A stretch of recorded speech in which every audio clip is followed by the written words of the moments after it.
Okay, I'm back, and you can see the cabbage is cooking, and you can see some of the leaves are starting to fall off, and these are big leaves. And that looks about right. It's not completely cooked through, but it's pliable. So I'll take the ones out, if I can. I'm trying to do this through the lens to see where I'm doing it, and place them in the colander to drain. And as this is cooking, more are going to come off. And I try to loosen up some more and just leave them on the side to cook freely.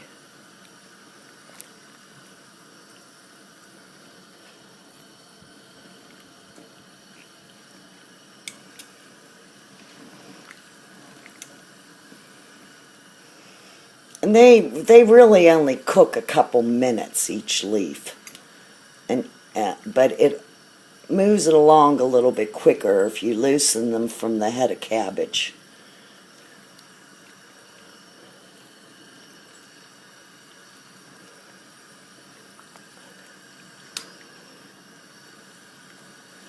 And it's much easier than it looks, because when you're doing this you can see where the next sleeve opening is. So I'm going to let those cook, and then I'm going to show you how to prepare your pot. And what I have sprayed, this is my stuffed cabbage pot. I'm not sure that this says how big this pot is. It does not, but I'm guessing it's at least 6 quarts. But that's what I use for the amount of stuffed cabbage I'm making. And I have drained a can of sauerkraut, which I'm going to put in the bottom and spread it out over the bottom of the pot.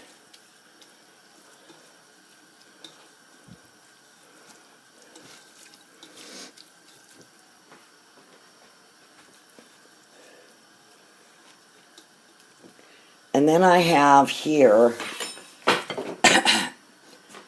I'm looking for the label. It's called pork butt steak.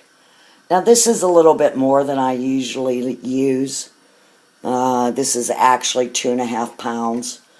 But I like the pork steak because there's a lot of fat on it. And that fat just gives you more flavor as the stuffed cabbage are cooking. So I lay my pork steak on top of my sauerkraut.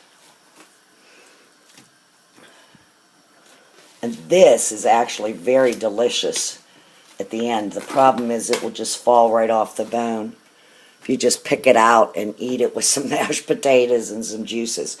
So that's what the bottom of my pot looks like.